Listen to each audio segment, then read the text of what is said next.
একটি ছোট গ্রামে রাজু নামে এক 18 বছরের ছেলে থাকত। রাজু ছিল খুবই দুর্ভাগা। তার মা জন্ম দেওয়ার পরই মারা যান, আর বাবাই ছিল তার একমাত্র ভরসা। রাজু যখন মাত্র 8 বছরের, তখন তার বাবা কোনো কাজে জঙ্গলে গিয়েছিলেন, কিন্তু আর কোনো দিন ফিরে আসেননি। এরপর রাজু পুরোপুরি একা হয়ে যায়। গ্রামের এক কোণায় একটি ভাঙা ঝুপড়িতে রাজু থাকত। তার ঝুপড়ির কাছেই থাকতেন গ্রামের সরপঞ্চ আর তার স্ত্রী সীমা। তাদের নিজেদের কোনো সন্তান ছিল না, তাই রাজুর বাবা মা মারা যাওয়ার পর তারা রাজুকেই নিজের সন্তানের মতো লালন পালন করেন। পুত্র, এই খাবারটা খেয়ে নাও, কম পড়লে আবার এসে নিও। মাসি, আর কতদিন আপনাদের বোঝা হয়ে থাকবো? আমাদের নিজের সন্তান নও বলে কি আমাদের উপর বোঝা হয়ে গেছ? এমন কথা আর কখনো বলবে না, চুপচাপ খাও। এই কথা বলে সীমা চলে যেতেন। রাজু শান্তিতে খাবার খেয়ে নিত। খাওয়ার পর ঝুপড়ি থেকে বেরোতেই সে জমিদারকে সামনে দেখতে পায়। রাজু কাছে গিয়ে জিজ্ঞেস করে,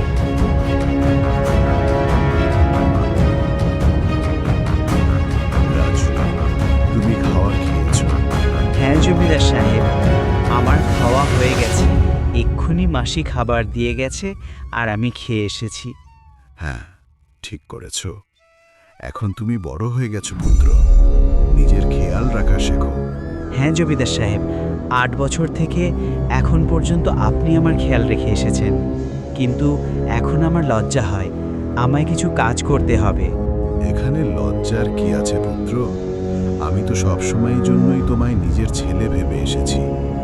কিন্তু তাও যদি তোমার মন কিছু করতে চায়, তাহলে শোনো, গ্রামের কাছে যে জঙ্গলটা আছে সেটা আগের মতন আর ভয়ঙ্কর নেই। তাও যদি সেখানে গিয়ে কাঠ কাটতে পারো। হ্যাঁ জমিদার সাহেব, আমি কালই জঙ্গলের দিকে যাব। এখন সময় এসে গেছে, আমি আপনার জন্য আর আমার জন্য কিছু করি।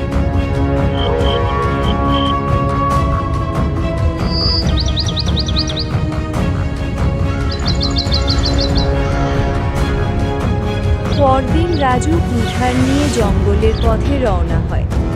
জঙ্গলে ঢুকেই সে ভাবতে থাকে, যাই বলি না কেন, কম পড়ে যাবে। ছোটবেলা থেকে জমিদার সাহেব আমার জন্য যা করেছে তার তুলনা নেই। এখন সময় হয়ে গেছে আমি আমার নিজের পায়ে দাঁড়িয়ে জমিদারের সেবা করতে পারি, তাতে যেন তাদের সন্তানের অভাব মিটে যায় আর ওরা যেন সবসময় জন্য খুশি থাকে। রাজু তখন মনে মনে কিছু ভাবছিল।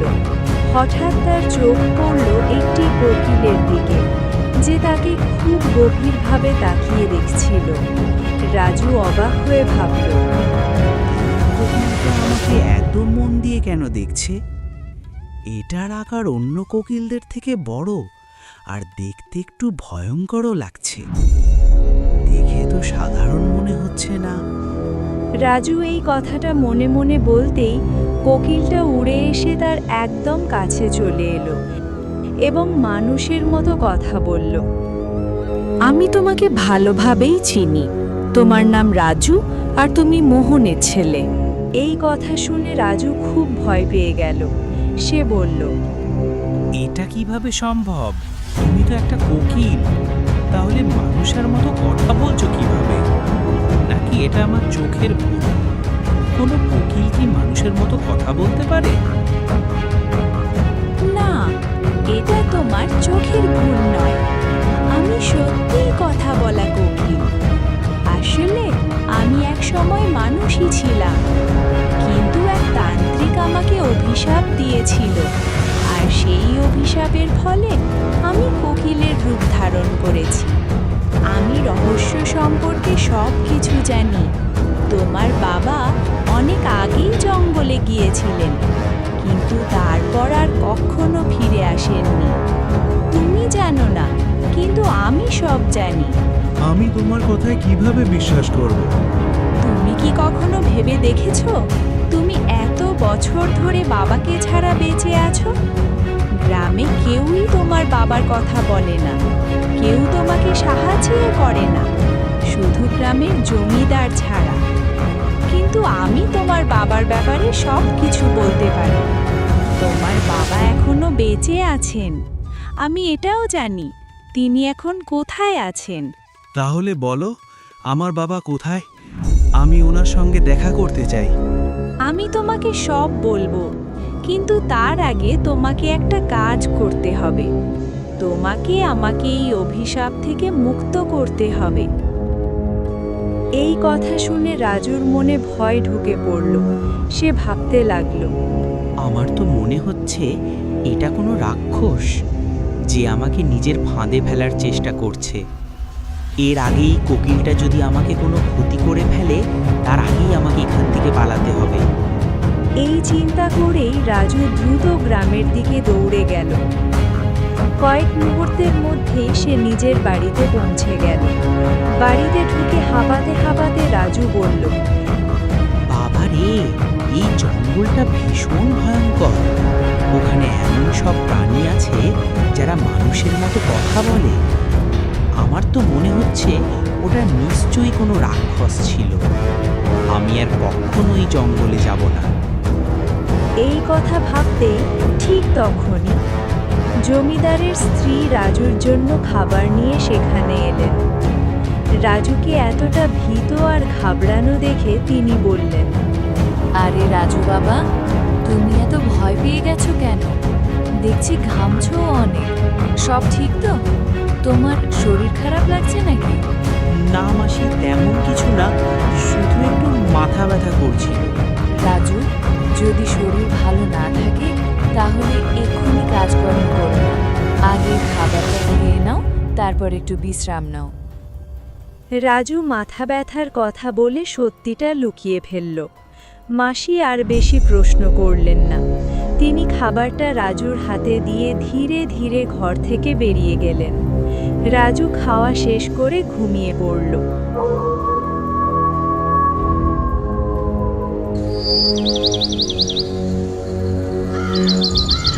পরদিন সকালে যখন রাজু ঘুম থেকে উঠল, তখন তার মনের ভয় অনেকটাই কেটে গেছে।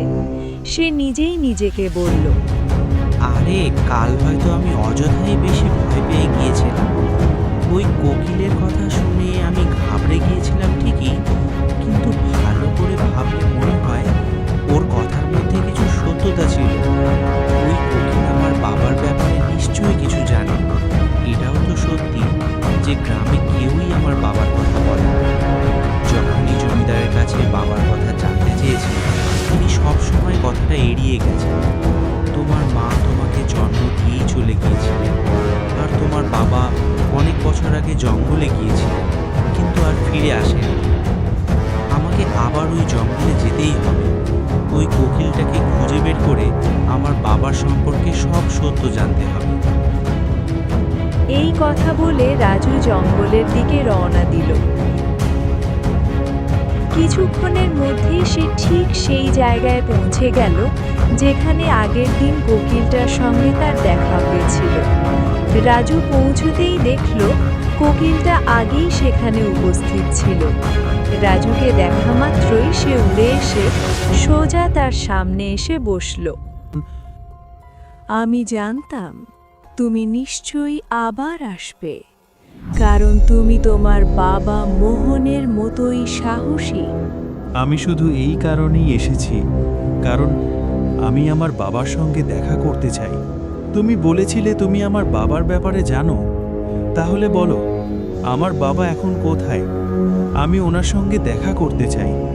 গতকাল আমি বলেছিলাম এর জন্য আগে তোমাকে আমাকে এই অভিশাপ থেকে মুক্ত করতে হবে, কিন্তু তুমি চিন্তা করো না, আমি তোমার সাহায্যই করতে চাই। তুমি আমাকে তোমার বন্ধু ভাবো। আমি জানি তুমি ছোটবেলা থেকেই দারিদ্র্যের সঙ্গে লড়াই করে এসেছো, আর কখনো কখনো এই বিষয়টি নিয়ে তোমার লজ্জাও হয়। হ্যাঁ, তুমি একদম ঠিক বলছো। আমি সত্যিই গরিব। ছোটবেলা থেকেই জমিদার আর তার স্ত্রী আমাকে লালন পালন করেছেন, কিন্তু এখন সব সময় তাদের উপর বোঝা হয়ে থাকা আমার ভালো লাগে না। আমি চাই এখন নিজে উপার্জন করতে, যাতে তারা দুজন নিশ্চিন্তে বসে খেতে পারেন এবং সুখে থাকতে পারেন। যদি তুমি চাও আমি তোমাকে টাকা উপার্জনের পথ দেখাতে পারি। আচ্ছা, কিন্তু সেটা কিভাবে? তুমি আমাকে কিভাবে সাহায্য করতে পারো? আমি এই জঙ্গলের সব রহস্য জানি। এসো আমার সঙ্গে চলো, এসো আমার সঙ্গে এসো, আমি তোমাকে সব খুলে বলছি এই জঙ্গলের রহস্য কি। এই কথা বলে কোয়েল উড়ে গেল আর রাজু তার পেছনে পেছনে চলল। চলতে চলতে কোয়েল রাজুকে একটি গুহার ভেতরে নিয়ে গেল।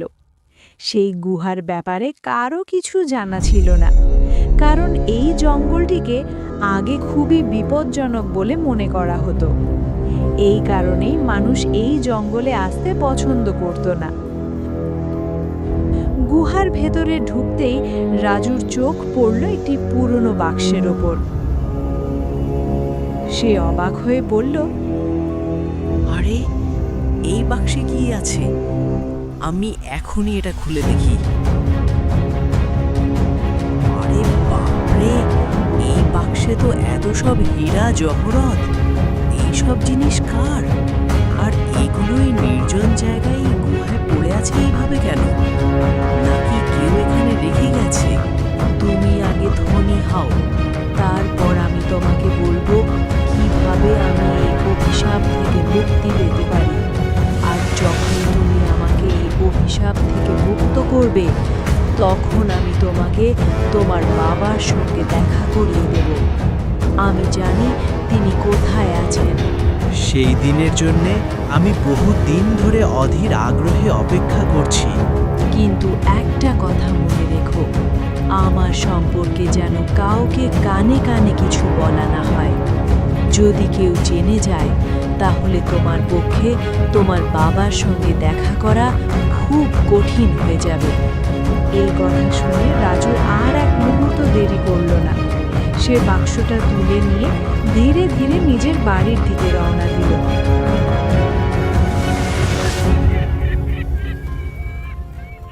বাড়ি ফিরে এসে রাজু বাক্সটা একপাশে রেখে দিল। এমন সময় জমিদার আর তার স্ত্রী রাজুর জন্য খাবার নিয়ে এসে হাজির হলেন। একপাশে রাখা বাক্সটা দেখে জমিদার অবাক হয়ে রাজুকে জিজ্ঞেস করলেন, রাজু বাবা, এই বাক্সটা কোথা থেকে এলে? আর এর ভেতরে কি আছে? জমিদার প্রশ্ন শুনে রাজু কিছু বুঝে উঠতে পারল না। সে ভাবতে লাগলো জমিদার সাহেবকে সে কি উত্তর দেবে। ঠিক তখনই জমিদারের স্ত্রী বাক্সটা খুলে ফেললেন।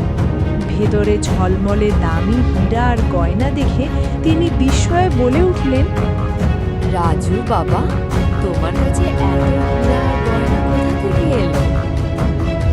রাজু সব সত্যি বলতে যাচ্ছিল, কিন্তু ঠিক তখনই তার মনে পড়ল কোয়েলের সেই কঠিন সতর্কবাণী, যেখানে তাকে স্পষ্টভাবে বারণ করা হয়েছিল কাউকে কিছু না বলতে।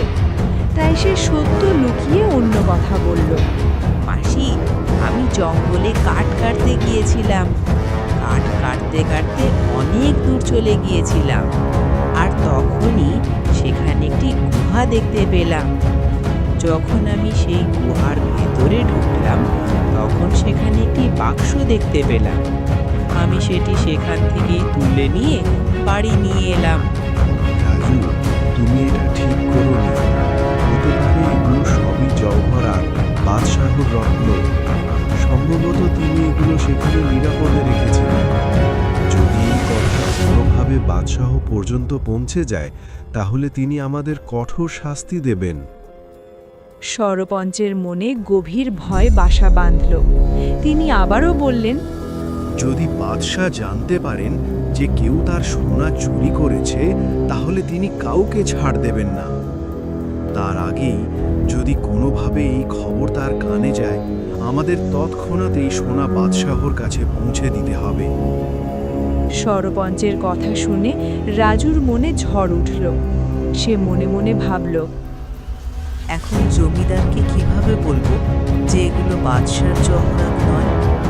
এই সোনাগুলো তো আমাকে ওই কোয়েলই দিয়েছে, কিন্তু যদি আমি সত্যিটা বলি তাহলে আমার পক্ষে নিজের বাবার সঙ্গে দেখা করা কঠিন হয়ে যাবে। আর আমার কাছে এই হীরা জওহরাতের থেকেও নিজের বাবার সঙ্গে দেখা করাটাই বেশি জরুরি।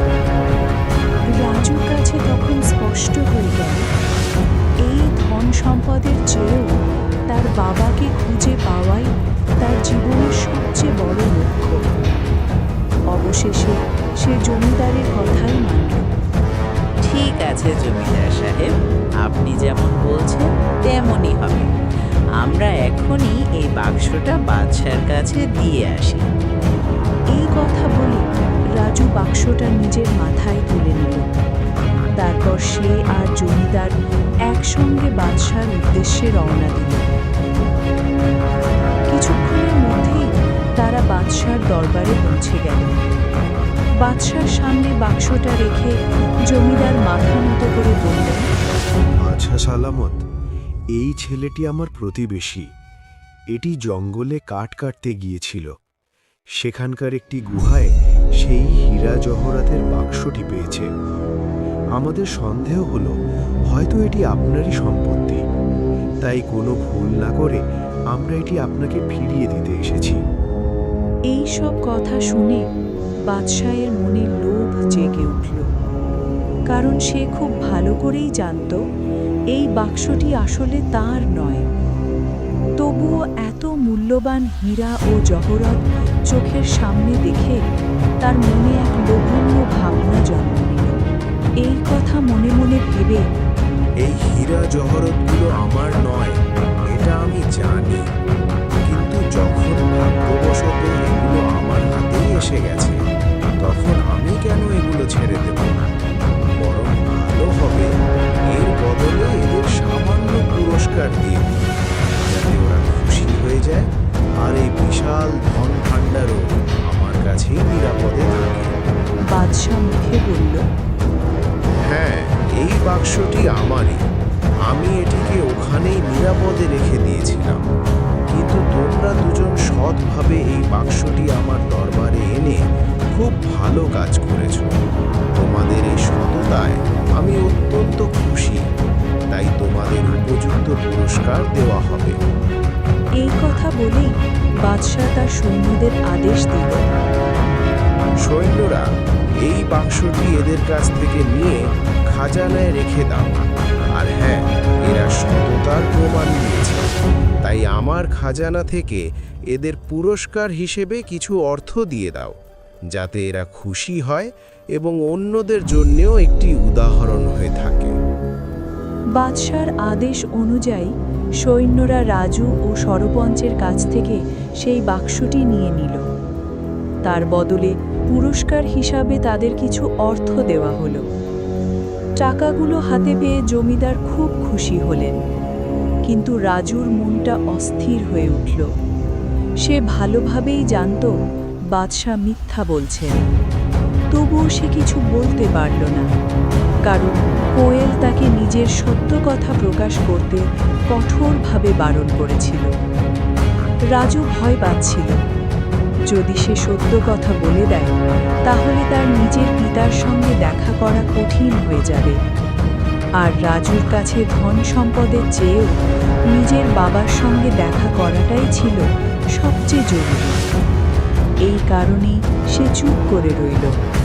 কিছুক্ষণ পর রাজু ও জমিদার পুরস্কারের টাকা নিয়ে ধীরে ধীরে নিজেদের বাড়ির পথ ধরল। রাজু জমিদারের সঙ্গে তার বাড়িতে ফিরে এলো। বাড়ি পৌঁছে সে নিজের পাওয়া পুরস্কারের টাকাগুলো জমিদারের হাতে দিয়ে বলল, জমিদার সাহেব, এই টাকাটাও আপনিই রাখুন। আপনি সব সময় আমার দেখাশোনা করেছেন। আমি খুশি যে এই টাকা আপনার কাজে লাগবে। জমিদার কিছু বলার আগেই রাজু সেখান থেকে চলে গেল। পরদিন সকাল হতেই রাজু আবার জঙ্গলের দিকে রওনা দিল। অল্প সময়ের মধ্যেই সে জঙ্গলের সেই একই জায়গায় পৌঁছে গেল, যেখানে প্রথমবার তার কোয়েলের সঙ্গে দেখা হয়েছিল। ঠিক তখনই সেখানে একজন সাধু এসে উপস্থিত হলেন। সেই সাধু একটি বড় বটগাছের নিচে বসেছিলেন। রাজুকে দেখে তিনি জিজ্ঞেস করলেন, আরে বাবা, তুমি কে? আর এই জঙ্গলে কি করছো? আমি মোহনের ছেলে। আমি এই জঙ্গলে প্রায়ই আসা যাওয়া করি। এই কথা শুনে সাধু হঠাৎ চমকে উঠলেন। মুহূর্তের জন্য তার মুখের ভাব বদলে গেল, কিন্তু তিনি কিছুই বললেন না। নিঃশব্দে উঠে সেখান থেকে চলে গেলেন। সাধু চলে যেতেই কোয়েল উড়ে এসে সেখানে পৌঁছল। সে রাজুকে জিজ্ঞেস করল, ওই সাধু তোমাকে কি বলছিল? কিছুই না, সে শুধু জানতে চাইছিল আমি কে আর এখানে কি করছি। আমি তাকে বলেছি যে আমি মোহনের ছেলে আর এখানে আসা যাওয়া করি। ওই সাধু আসলে একজন ধোঁকাবাজ। সে শুধু সাধুর বেশ ধারণ করেছে, কিন্তু ভেতরে সে একেবারে শয়তান। তার সঙ্গে আমার কোনো কাজ নেই। আমার চিন্তা শুধু তোমাকে আর আমার পিতাকে নিয়ে। তুমি আমাকে বলো আমি কিভাবে এই অভিশাপ থেকে মুক্তি পেতে পারি। যদি তুমি আমাকে মুক্ত করতে চাও তবে আমার সঙ্গে চলো। এই কথা বলে কোয়েল রাজুকে একটি গুহার ভেতরে নিয়ে গেল। সেই গুহার ভেতরে একটি শিশিরে ভেজা কাঁচের বোতল পড়েছিল, যার ভেতরে ঝিলমিল করা এক রহস্যময় তরল ভরা ছিল। কোয়েল বলল, আগামীকাল পূর্ণিমার রাত, ঠিক মধ্যরাতে তোমাকে এই জায়গায় এসে চোখ বন্ধ করে এই বোতলটি ভেঙে দিতে হবে। বোতল ভাঙতেই এর ভেতরের প্রভাব থেকে আমি মুক্ত হয়ে যাব, আর তারপর আমি তোমাকে তোমার বাবা কোথায় আছেন সব বলে দেব। আমি কি এখনই এটা ভেঙে দেব? না, আগামীকাল পূর্ণিমার রাত। এই বোতল তুমি শুধু আগামীকালই ভাঙতে পারবে। এই কথা বলে সেই কোয়েল ডানা ঝাপটিয়ে উড়ে গেল, আর রাজুও ধীরে ধীরে নিজের বাড়ির দিকে রওনা দিল। কিন্তু রাজু জানত না, অন্যদিকে সেই সাধু গাছের আড়ালে লুকিয়ে এই দুজনের সব কথাবার্তা শুনছিল। কিছুক্ষণ পর সেও চুপি চুপি রাজুর পেছনে পেছনে চলতে লাগলো। যখন রাজু নিজের বাড়ির কাছাকাছি পৌঁছালো, তখন হঠাৎ সে বুঝতে পারল সাধু এখনও তার পেছনেই আছে। রাজু থেমে গেল। সাধু কাছে এসে গম্ভীর স্বরে বলল, আমি নিজের চোখে দেখেছি তুমি ওই কোয়েলের সঙ্গে কথা বলছিলে। দেখো, তুমি এই কোয়েলকে ঠিকমতো চেনো না। এটা কোনো সাধারণ কোয়েল নয়। আমি সব জানি। হয়তো আপনি অনেক কিছু জানেন, কিন্তু ওই কোয়েল আমার বাবার ব্যাপারে জানে, আর আমি যে কোনো মূল্যে আমার বাবাকে ফিরে পেতে চাই। তোমার বাবা এখন এই দুনিয়ায় নেই। ওই কোয়েল তোমাকে ফাঁদে ফেলে নিজের অভিশাপ থেকে মুক্তি পেতে চায়। সাধু কিছু বলতে যাচ্ছিল, ঠিক তখনই রাজু তাকে ধাক্কা দিয়ে কঠোর স্বরে বলল, আরে সাধু মহারাজ, আমি সাধুদের সম্মান করি, কিন্তু তোমার মতো ভণ্ড সাধুদের নয়। মনে রেখো, এরপর আমি একটাও কথা সহ্য করব না। ভালো হবে চুপচাপ এখান থেকে চলে যাও। চলে যাও, নইলে তোমার জন্য ভালো হবে না। এই কথা বলেই রাজু সেখান থেকে সোজা নিজের বাড়ির দিকে চলে গেল। অন্যদিকে জমিদার আর তার স্ত্রী যখন ঘর থেকে বাইরে বেরোলেন, তখন তাদের নজর পড়ল সেই সাধুর ওপর। দুজনেই তার কাছে এগিয়ে গেলেন। জমিদার বিস্মিত হয়ে জিজ্ঞেস করলেন, আরে সাধু মহারাজ, আপনি এখানে কি করছেন? আমি রাজুকে সত্যটা বোঝানোর চেষ্টা করেছিলাম, কিন্তু সে কিছুতেই শুনতে রাজি হলো না। ও এখন ওই কোয়েলকে অভিশাপ থেকে মুক্ত করতে চায়। যদি ওই কোয়েল নিজের অভিশাপ থেকে মুক্ত হয়ে যায়, তাহলে গ্রামে ভয়াবহ ধ্বংস নেমে আসবে। গ্রামের একজন মানুষও তখন জীবিত থাকবে না। হ্যাঁ, একদম ঠিক। কিন্তু রাজু এসব কথা শুনতেই রাজি নয়। সাধু মহারাজ, আপনি চিন্তা করবেন না। আমি এক্ষুনি রাজুকে বোঝানোর চেষ্টা করি। এই কথা বলে জমিদার সোজা রাজুর বাড়ি থেকে গেলেন। বাড়িতে গিয়ে তিনি রাজুকে বললেন, রাজু, আমি কি শুনছি তুমি নাকি জঙ্গলে এমন এক কোয়েলের সঙ্গে দেখা করেছো যে মানুষের মতো কথা বলে? একবারও কি তোমার অদ্ভুত লাগেনি একটা কোয়েল মানুষের মতো কথা কিভাবে বলতে পারে? ও, তাহলে আপনি জেনে গেছেন। দেখুন জমিদার সাহেব, শুরুর দিকে আমার কাছেও এই সব কিছু অদ্ভুত লেগেছিল, কিন্তু এখন আর নয়। আর আমার পুরো বিশ্বাস এই কথাগুলো আপনাকে ওই সাধুই বলেছে। দেখুন জমিদার সাহেব, আমার পিতা 8 বছর আগে রহস্যজনকভাবে নিখোঁজ হয়ে গিয়েছিলেন, আর ওই কোয়েল জানে আমার পিতা কোথায় আছেন। আমি আর কিছু চাই না, আমি শুধু আমার পিতাকে ফিরে পেতে চাই। আমি তার সঙ্গে একবার দেখা করতে চাই। বেটা, তুমি তোমার পিতার সম্পর্কে কিছুই জানো না। হ্যাঁ, আমি জানি না, একেবারেই জানি না, কারণ আপনি কখনো আমাকে কিছু বলেননি, গ্রামবাসীরাও কিছু বলেনি। তাহলে আমি কিভাবে জানতাম? এখন আমি কার কথাই বিশ্বাস করব বলুন? আমার শুধু ওই কোয়েলের কথাতেই বিশ্বাস আছে। আর আগামীকাল পূর্ণিমার রাত, আগামীকালই আমি ওই কোয়েলকে অভিশাপ থেকে মুক্ত করে দেব, আর ওই কোয়েল অভিশাপ থেকে মুক্ত হয়ে আমাকে আমার পিতার সঙ্গে মিলিয়ে দেবে। এই কথাগুলো বলেই রাজু রাগে ঘর থেকে বেরিয়ে গেল। রাজু, আমার কথা শোনো। থামো, থামো। জমিদার বারবার ডাকলেন, কিন্তু রাজু একবারও পেছনে তাকালো না। সে ঘর থেকে বেরিয়ে গেল। সে আর কোনো কথা শোনেনি এবং বাড়ি থেকে বেরিয়ে গেল। জমিদারও বাড়ির বাইরে এলেন এবং সাধুও বাড়ির বাইরেই দাঁড়িয়েছিলেন। জমিদার সাধুকে বললেন, রাজু কোথায় গেল তা আমরা জানি না।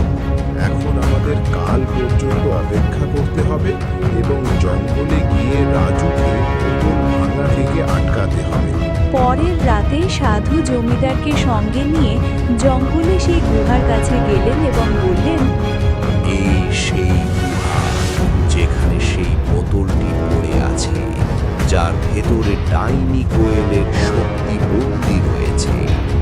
রাজু অবশ্যই এখানে আসবে। চলো আমরা এক পাশে লুকিয়ে থাকি। এই কথা বলে দুজনেই গুহার একপাশে লুকিয়ে পড়লেন। ঠিক সেই সময় রাজু সেখানে এসে পৌঁছালো। রাজুকে দেখে কোয়েল উড়ে এসে তার কাছে এলো এবং বলল, এখানে সাধু আর জমিদার এসেছে। ওরা গুহার এক পাশে চুপচাপ দাঁড়িয়ে আছে। ওরা তোমাকে এই বোতল ভাঙতে বাধা দেবে, কিন্তু তুমি ওদের কথা শুনবে না। যদি তুমি ওদের কথা শোনো, তাহলে তুমি কখনোই তোমার বাবার সঙ্গে দেখা করতে পারবে না। না, আমি ওদের কথা মানব না। ঠিক আছে, তাহলে এখনই যাও। ওই বোতলটা তুলে নিয়ে এসো আর সেটাকে ভেঙে দাও। রাজু তাড়াতাড়ি গুহার ভেতরে ঢুকে পড়ল এবং সেই বোতলটা তুলে আনলো।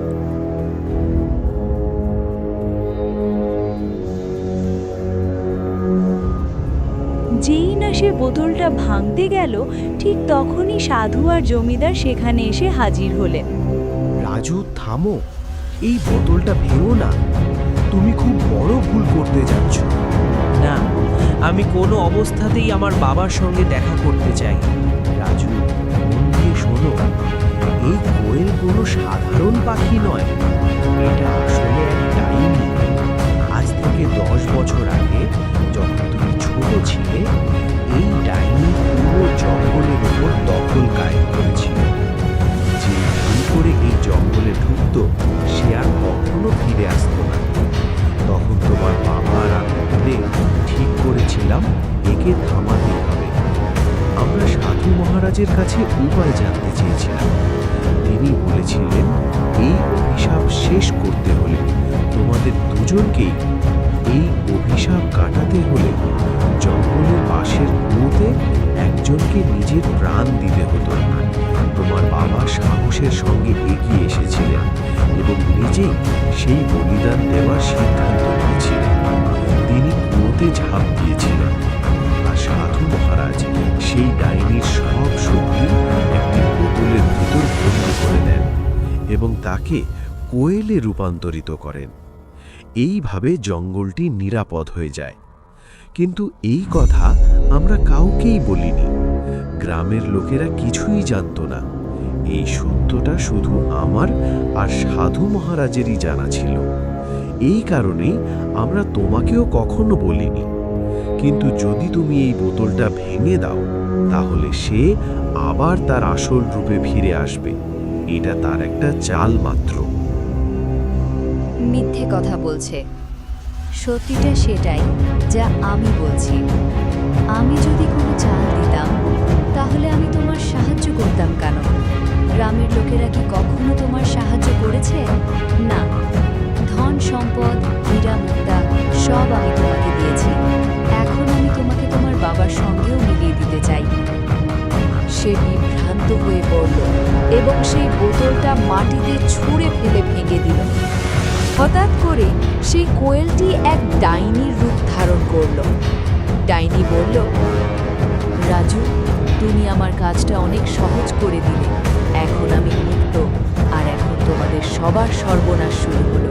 আজ আমি তোমাদের মধ্যে কাউকেই জীবিত ছাড়ব না। রাজু, তুমি খুব বড় ভুল করে ফেলেছ। এখন এই ডাইনি কোনো অবস্থাতেই আমাদের কাউকেই বাঁচতে দেবে না। আমাকে ক্ষমা করে দিন জমিদার সাহেব, আমি ওর প্ররোচনায় পড়ে গিয়েছিলাম। এখন কি আর কোনো উপায় নেই? একটাই উপায় আছে, আমাদের সবাইকে এখনই সেই কুয়োর কাছে যেতে হবে। এই কথা বলে তিনজনেই কুয়োর দিকে দৌড়ে চলল, আর ডাইনিটাও তাদের পিছু পিছু ছুটে এলো।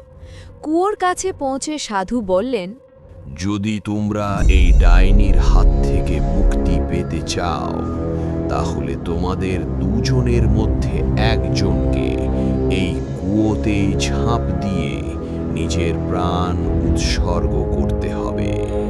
সাধুর কথা শুনে রাজু সঙ্গে সঙ্গে বলল, এই বিপদ আমি নিজেই ডেকে এনেছি, তাই এর থেকে মুক্তিও আমিই এনে দেব। এই কথা বলে রাজু কুয়োর মধ্যে ঝাঁপ দিল এবং নিজের প্রাণ উৎসর্গ করল।